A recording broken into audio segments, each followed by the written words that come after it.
Seven Force.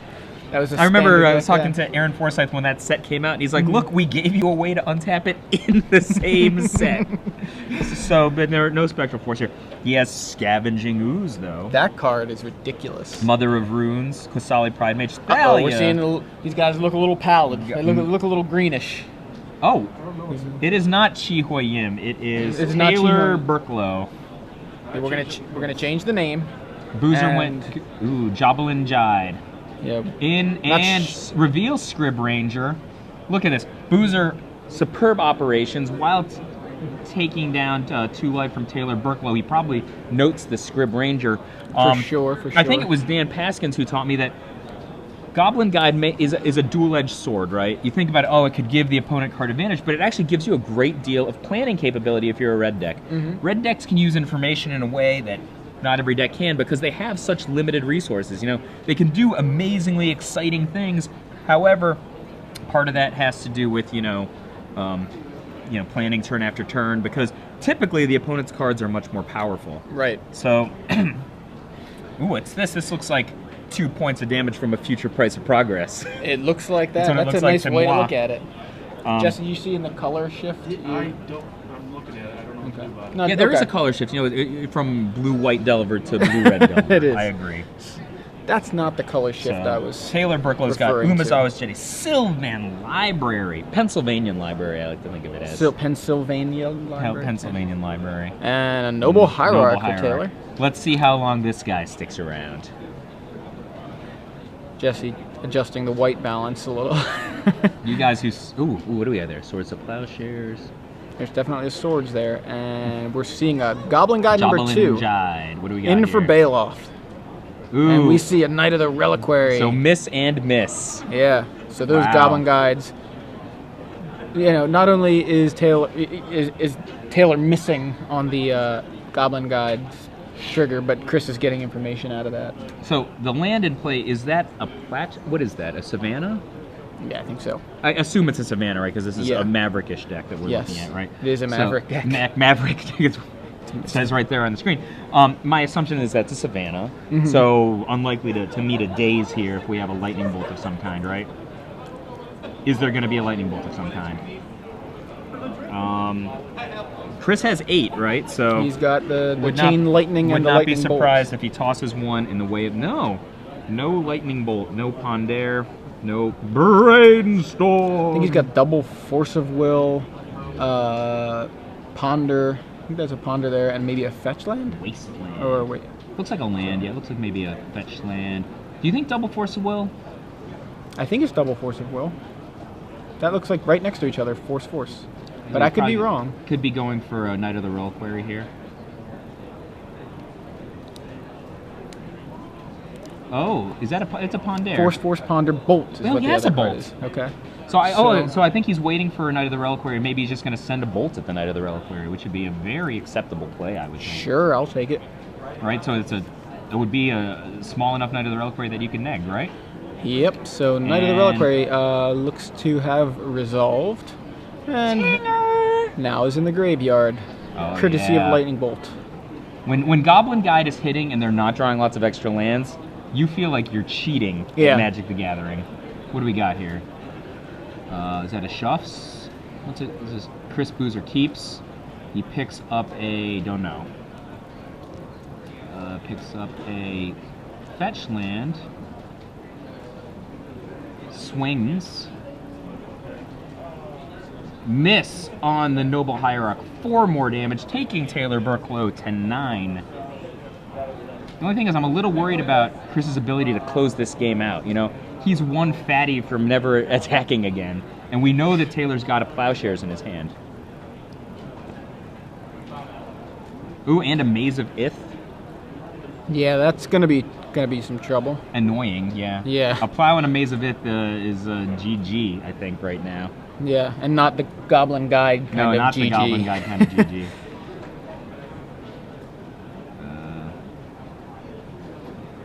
Guy's tapping for himself.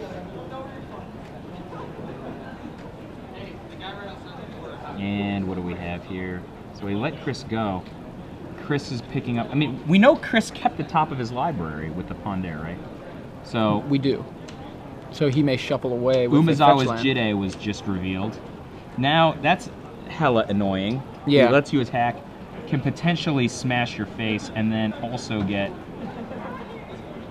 So it looks like he's going to maze one and swords another? That's what it looks like. I mean, He sets... I mean, Chris is on a certain plan. I think, given the fact there's a Maze of Ith still in play, he's got to force this. Am I wrong? I think he's going to force it. I think, yeah. And we are wrong. He's going to take the 2 life points. I mean, I don't know. Does he have Jace the Mind Sculptor or something?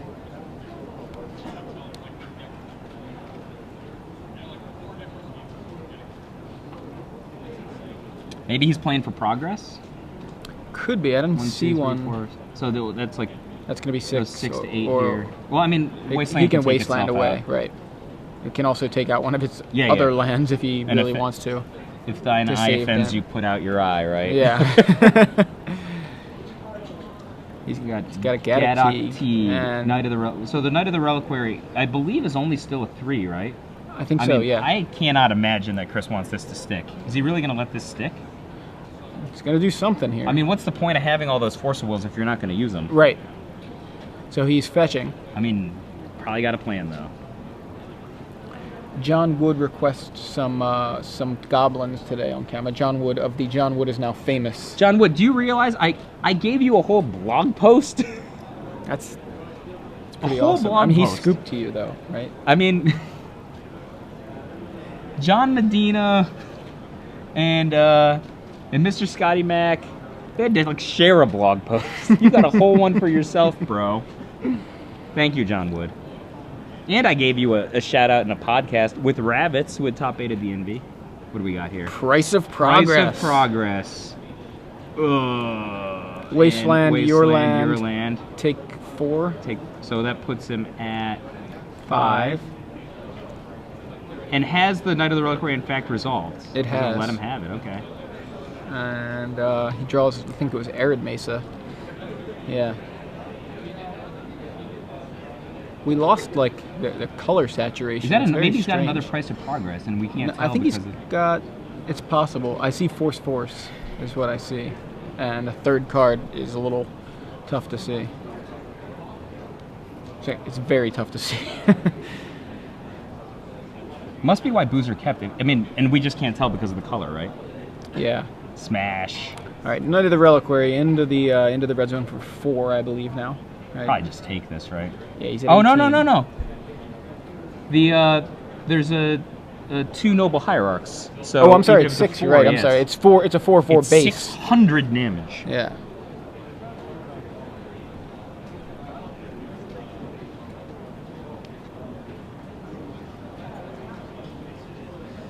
And Umezawa's Jite post-combat. Force of Will, that. Force removing Force. Puts Chris down to 11. Sack this Eot.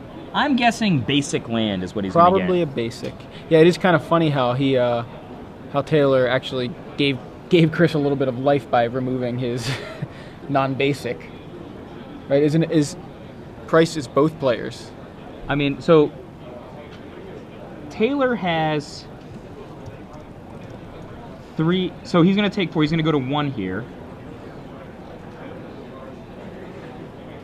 So Taylor's going to go to 1. With Price Chris is number going to go 2, to yeah. 8. Yeah. So this could be a big turn for Chris Boozer. He It draws is Snapcaster Mage, Price. Or Lightning Bolt. Snapcaster Bolt. I mean, he doesn't have enough for And Price. Game Boys. Oh! Gaining some life off of the Swords to Plowshares on his own Knight of the Reliquary. So he should go up to 2. Is that right? Is that? Oh, wait a second. So he I was don't at, know. It was 4, right? right. So Oh, he was should go to losing 1. 4, gaining 4. So he just stayed at 1. Right? No. Lightning Bolt only does 3, Mike. Oh no! I was counting. You're right. I was counting Price of Got Progress to, yeah. from before. So there's a. You're right. So the Force of Wills being removed are super sick on account of now you can't cast any anyway, right? So he's at 2. What do we got here? Chris Boozer.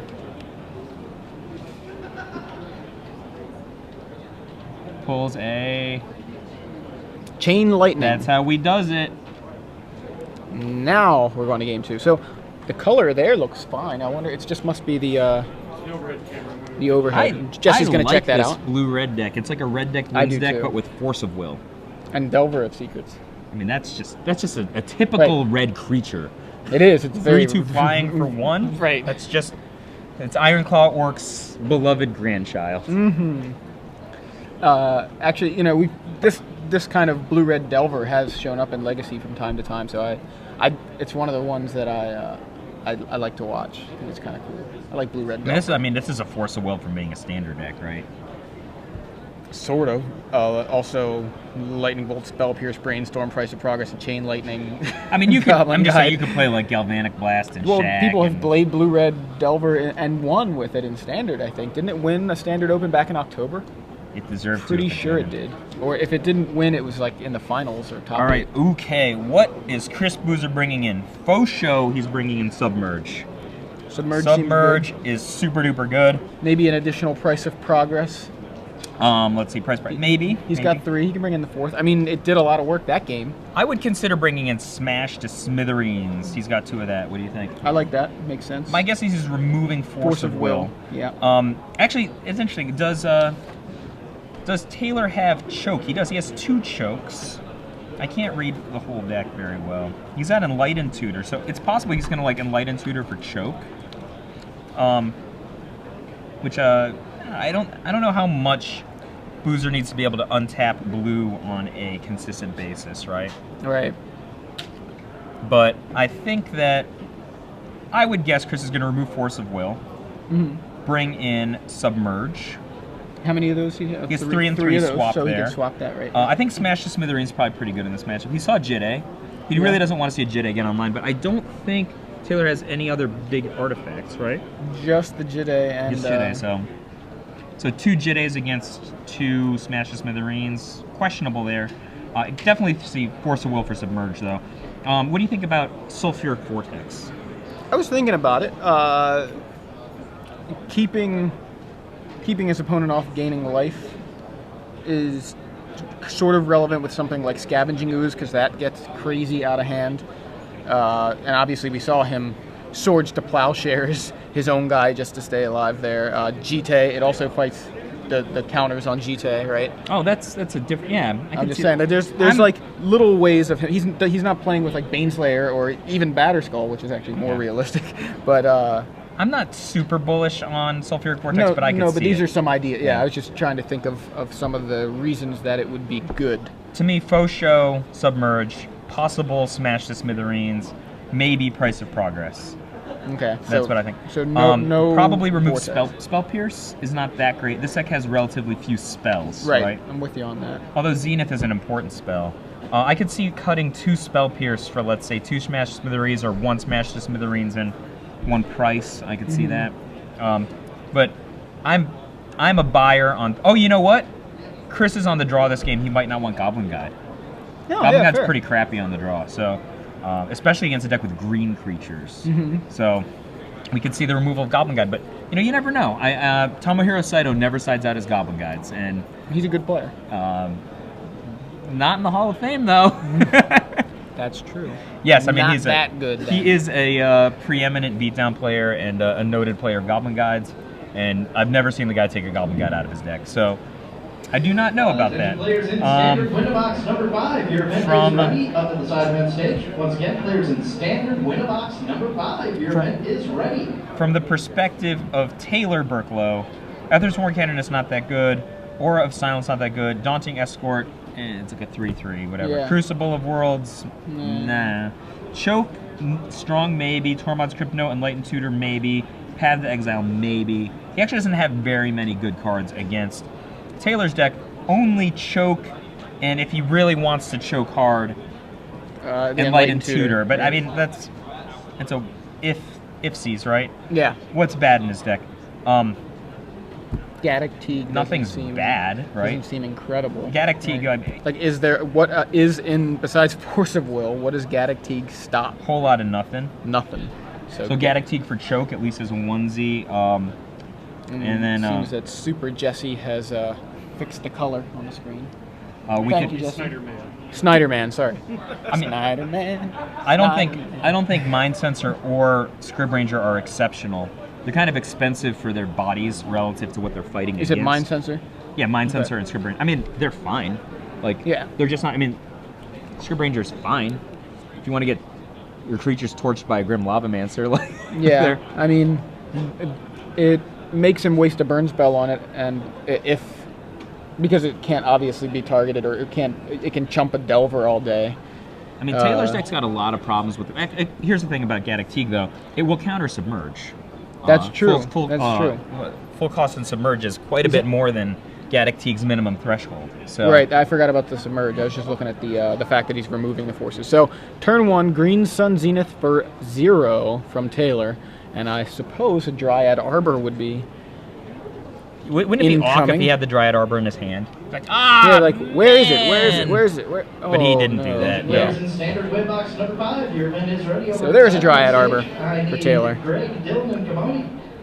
Chris, turn 1, Scalding Tarn, fetch. Easily see a Joblin Jide in the house here. Let's see what happens. We could also see Bolt Your Land. Oh, Bolt Your Land might be savage. I mean, it's nice. Sauvage, we say in Sauvage in Paris. In Paris. Bolt Your Land. Stone Very Rain. nice. Well, it's just a 1-for-1, right? It is. It's like 3/4 of a Green Sun Zenith for a Lightning Bolt. But Taylor's Wasteland Your Land. So how many lands does Chris have? 1, 2, 3, 4, 12, 20. 16, 20.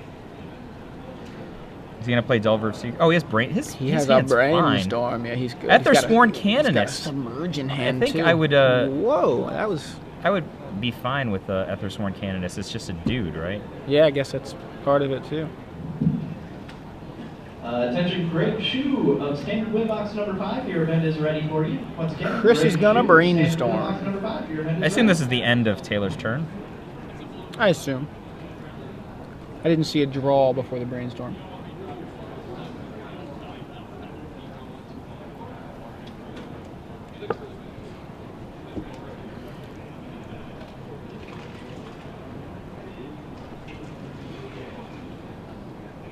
I think we assumed wrongly.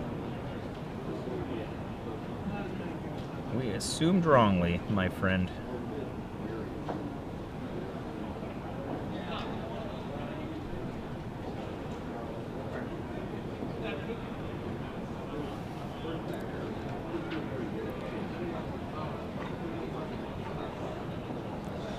And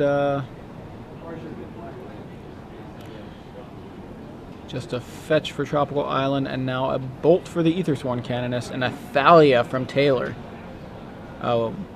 Second Wasteland for Chris's Volcanic Island. And now he has a mountain. He's Wasteland safe now, for the moment. But Thalia getting in for 2 here. And no, it's a Incinerate. Actually, it's Lightning Bolt, but it costs as much as Incinerate. And another Sworn Canonist. Another Ethersworn Canonist for Taylor. So I wonder, who do these games favor if they're just 1-for-1ing each other the whole time like this? Oh, Joblin Jide. If he's going to give a card here, I know the answer. Goblin Guide for Chris gives Taylor a dual land.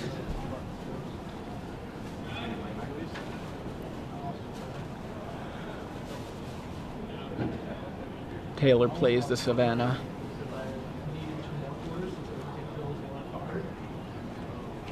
And swings in with his own 2/2. Chris takes 2 from the Ethersworn Canonist. So it's Goblin Guide versus Ethersworn Canonist. Chris now brainstorming.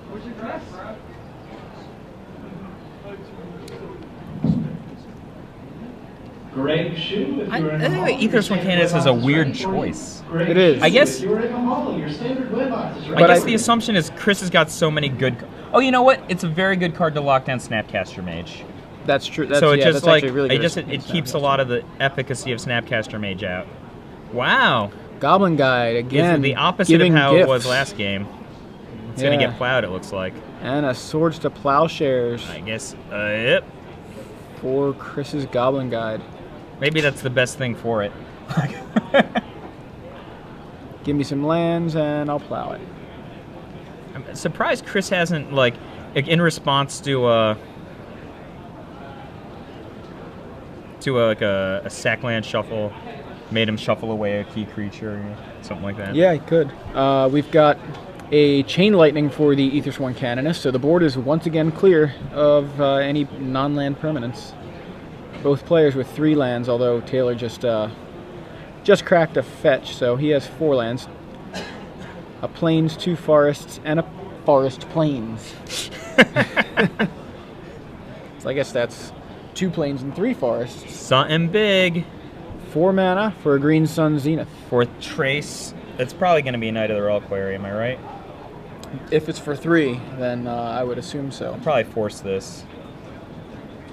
Yep. Force of Will, removing Submerge. Interesting. Wait, did he have a Daze? I think he could have gone Snapcaster Daze, right?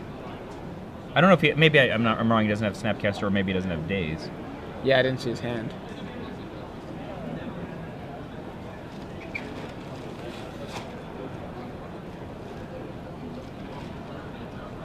I think he might have just recently drawn Snapcaster, and that's when he started caring about the stupid Aethersworn Canonist. It's like, if there's no Snapcaster, Aethersworn Canonist is just like a bear, right? Yeah. It's like full-on bear. I like how Taylor's actually playing this game in a much better operational sense than he played the first game. Like, look, he's only got 1 dual land in play. Mm-hmm. He's playing around the he's price like, he's of not going to progress. get priced. You wonder if Chris even maybe sided out some number of prices in expectation that his opponents would start going crazy fetching basics. I mean, maybe not side out all of them. He's got 3. He could have cut one of them. But Snapcaster Brainstorm. Yeah, I wonder if he had a Daze in his or if he how many lands are in Taylor's graveyard? It's like I can see 2 Wastelands and a Misty. So yeah, so his I think I would have been tempted to let him have it and then use the Submerge to then submerge and then like Snapcaster Submerge the Knight of the Reliquary, and then maybe on the 3rd time, then done a Force of Will play. I would have been pretty tempted to get my opponent to just keep tapping 3 lands over and over again. Mm-hmm. Jide no buddies. Yep. Now, are we going to see a flip? There was just a Brainstorm, right? I don't see what the revealed card... What was the revealed card, Director Jesse? Oh, I couldn't see it either. 5 in. Well, Delver flipped. So, Delver and something. Snapcaster, yeah. Judge, tell me what the card was revealed. Wasteland. Wasteland for Taylor. Activating Stirring Wildwood, equipping it with Umezawa's Jite, and getting in there. That's very bad for Chris Boozer. He could lose a lot here, possibly. It was Price of Progress. Very interesting. Well, that's now that there's hella 6 damage everywhere. worth of non-basics on Taylor's side of the board. When did we see a Stirring Wildwood here? Yeah, I know, it just showed up, I think, like last turn. Oh, last turn. Yeah, because it looked like he tapped 3 for a Jite, but really it was play a Wildwood, tap 2 for Jite. Got it. I saw tap 3 for Jite. So, I mean, he's 6ing Taylor here, right? Which threatens to put Taylor down to 6, which is an inch from dead on board. Not counting the Jite counts. Yeah, of course. Yeah. So he's basically demanding that he makes a decision with the Jite very quickly. Right. Yeah, you don't take 5 here. No way. I think you take out the Delver of Secrets. Oh, takes it. Takes out the Snapcaster. So it goes down to 3. Yeah. Another.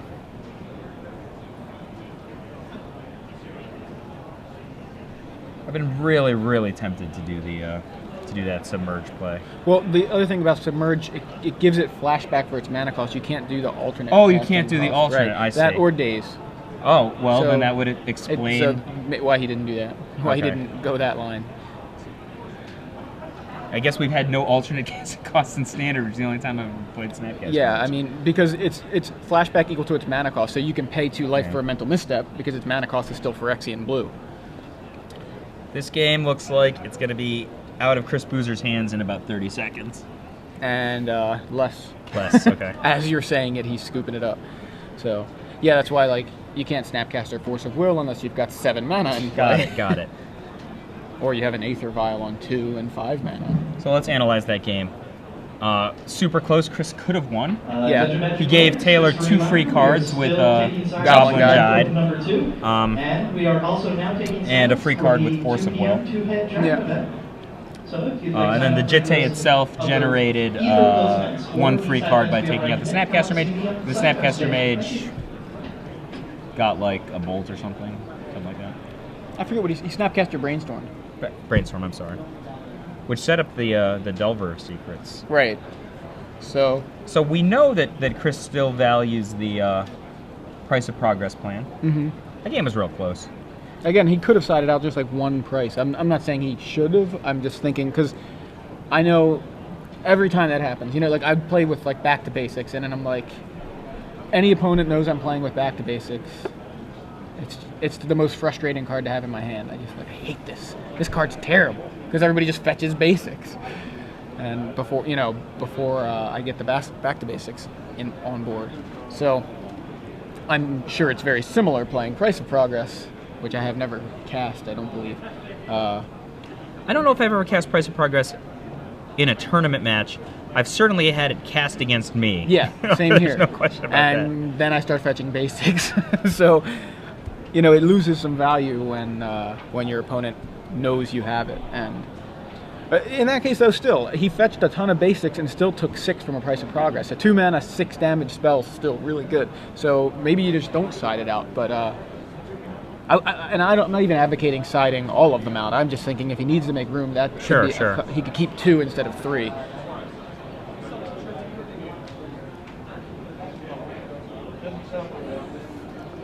What card we haven't seen yet, and maybe won't, but it just always drives me nuts, especially with Snapcaster Mage. When I'm playing Snapcaster Mage, is Scavenging Ooze. Oh yeah, sure. Scavenging Ooze turns Snapcaster Mage into Scavenging Flash Ooze is Coral Merfolk. Wonderful commander card, right? It's seen tremendous amount of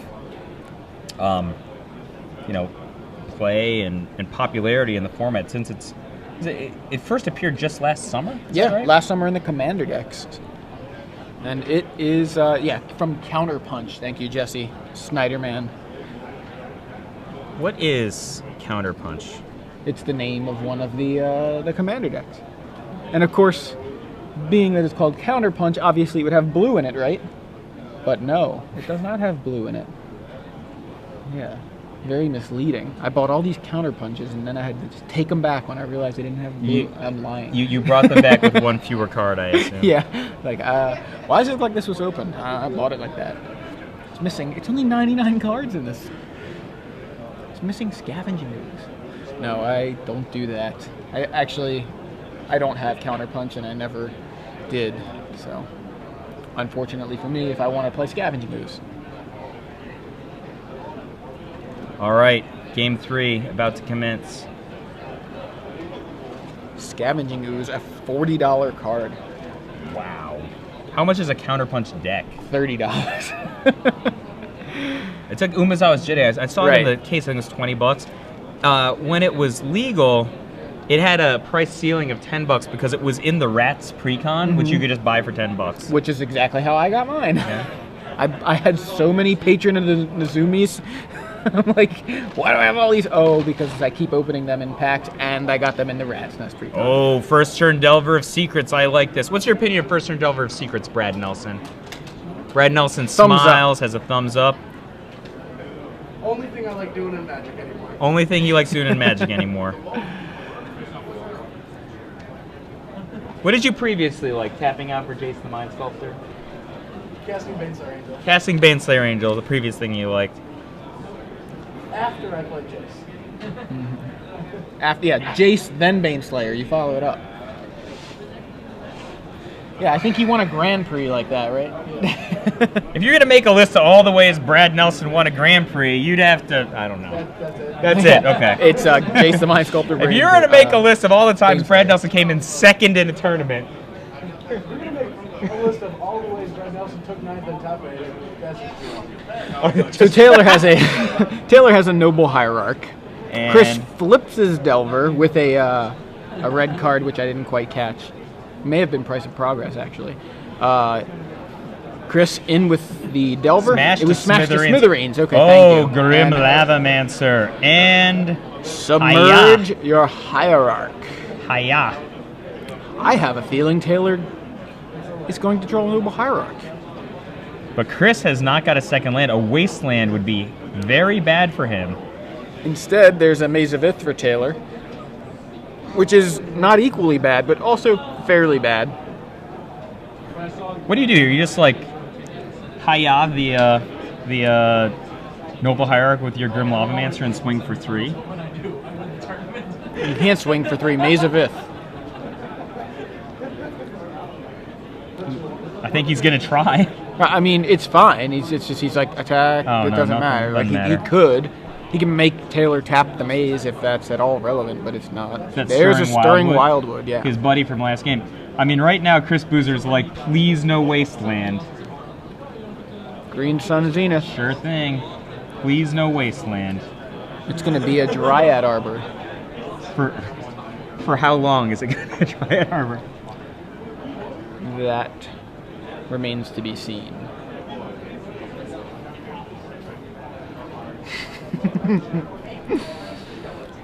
Has the red-blue Delver deck got Wasteland? No. So he has no... Oh my gosh, but Price of Progress is just a house against this board. Half your life total. Good gravy! That's 8? Yep. Oh man, Taylor Burklow is living tight to the... we swing here, right? Swing, get 1 in. I think we just... You throw 2 chains? What do you do? Look, Taylor knows that Chris has got Price of Progress. That's what he flipped the... Right. Well, Oh, no, it no, wasn't. no, he it was smashed Smash the to Smithereens. All right? right, He so doesn't have forget price. everything I said about Price of Progress. We don't know if he has price. Anyways, he's I got assume 3 he red does. I've cards, seen some one of red- which is a red Chain cards. Lightning, one of which is a Smash to Smithereens. I think he may have double Smash. That's double Smash. No, he had No, Price. it's I was price. right. Then he Okay. must have, does he have double price then? So 8 to your Or was- face. I don't know. Anyway, put his hand down so I can't see. He's got 8 to his face. So 1 Wasteland's not going to stop Submerge. Submerge on the Dryad Arbor. Untap your Delver. Puts you to 7. Puts you to 7, yeah. So next turn, presumably, he's going to have double chain. Is that how it's going to work? Does he have just 3 red cards? So that price is foil. That's why I didn't catch it. I think it must have had a different glare on it. Canonist, so no double chain at least. Yeah. Canonist an artifact though, right? Mm-hmm. If Canonist an artifact, this isn't It's very gonna good. get smashed to smithereens, I believe. Directly to the Smithereens zone is where it's going to go. Smashed to Yep. smithereens. Ouch. And send in with both of Chris's guys. One of them is going to get... Is Dryad Arbor going to Maze, trade? Dryad trade with the Grim Lavamancer. Okay. Oh, he had double smash. Got it. So Taylor Burklow is at So he 4 did life. have double smash. I was right. Thalia. Thalia. I would Chris be is like, I have 3 mana to pay for my next. I would be Price of impressed Progress. with a potential... Oh, well, it looks like chain... If he has chain here. I'd be impressed with a comeback from Taylor here. Very impressed. I would be very impressed. Am I? I'm surprised Chris offered the Grim Lavamancer to trade with the With the Arbor. Arbor. I mean, I think I would just sat back and nugged him for 2 with that guy. Why did Chris not just chain on his turn? Oh, but why is? Oh, Taylor's at 4. I thought he was at 3. Why did I think he was at? Why was he? He was just at 3 a second ago, wasn't he? It was a messed up in the life. Okay, that he wasn't actually ever at 3. Yeah, it just said 3. I mean, I feel like actually. Chris could have just gone brains you with the Grim Lavamancer though, right? Instead of offering it to the Dryad Arbor. So he's gonna Lightning Bolt. lightning bolt at the end of turn, put him to 1, And then it and then doesn't chain matter. lightning. Yeah. He's got like so much room. Okay, so yeah, Taylor was never actually at 3. That was just a mistake from the table Yep. judge. So there it is. Chris Boozer takes the match versus Taylor Burklow's I Maverick deck. like this Delver. You like this blue Lightning red Delver? Bolt. I like this deck. Delver Bolt. I like it. I like it loose. That's it. Very cool. Soul Reaver Dan asks, what does he have to do to not see a Delver Secrets in camera? Wait for it to rotate and then get banned in Legacy. That's what